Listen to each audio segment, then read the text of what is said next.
একটা ভয়ঙ্কর হাদিস বলেছেন, এই হাদিসটা যতবার পড়ি থরথর করে আত্মাটা কাঁপে।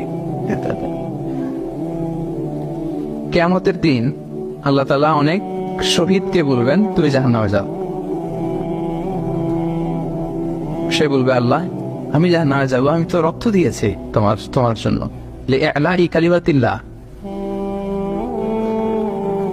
আমার দেহের তাজা রক্ত দিয়ে আমি শহীদ হয়েছি, জানাজা ছাড়া আমার দাফন হয়েছে, আমি তো জান্নাতে যাব। আল্লাহ বলবে না, তুমি শহীদ হয়েছ এই কারণে যে লোকজন তোমাকে বীর বলবে, বীর বাহাদুর।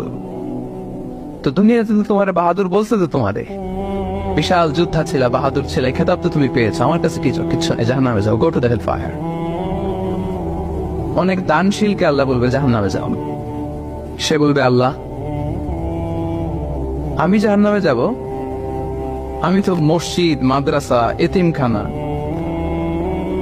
বৃদ্ধাশ্রম এমন কিছু নাই যে বাকি রাখছি, শত শত মসজিদ আমি করেছি, আমি কেন জাহান্নামে যাব?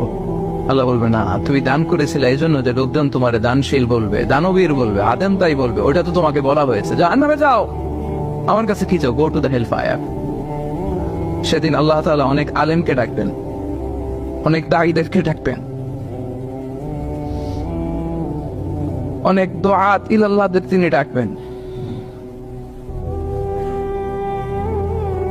Because of Allah, you never know, but we know, and then we will know. সেদিন অনেক দুআত ইলাল্লাহদেরকে ডেকে আল্লাহ বলবেন যে তুমিও জাহান্নামে যাবে। সে বলবে আল্লাহ কেন? আমি মানুষকে কোরআন শিখিয়েছি, আমি মানুষকে হাদিস শিখিয়েছি, আমার কথা শুনে অনেক নামাজ পড়েছে, আমার কথা শুনে অনেকে দাঁড়িয়ে রেখেছে, আগে সুদ খেত, আমার কথা শুনে সুদ বন্ধ করেছে, আমার কথা শুনে তো আল্লাহ এরা নামাজি হয়ে গিয়েছে।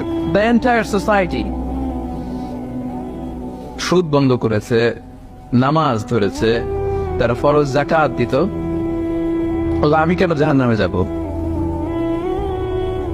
আল্লাহ বলবেন তুমি এই দাওয়াতি কাজ করেছো, লোকজন তোমাকে বড় আলেম বলবে, লোকজন তোমাকে বড় সেলিব্রিটি বলবে, লোকজন তোমার নামে তাকবীর দিবে, তোমাকে বড় আলেম বলবে, বড় দাঈ বলবে। এটা তো বলা হতো তোমাকে দুনিয়াতে, আল্লাহ না বলে ডাকা হতো তোমাকে, বাহারুল উলুম বলা হতো তোমাকে, জ্ঞানের সাগর, অনেক বড় দাঈ, অনেক বড় সেলিব্রিটি তোমাকে বলা হতো এই দুনিয়াতে। তো যা চেয়েছো তা তো পেয়েছো, আমার কাছে কি চাও?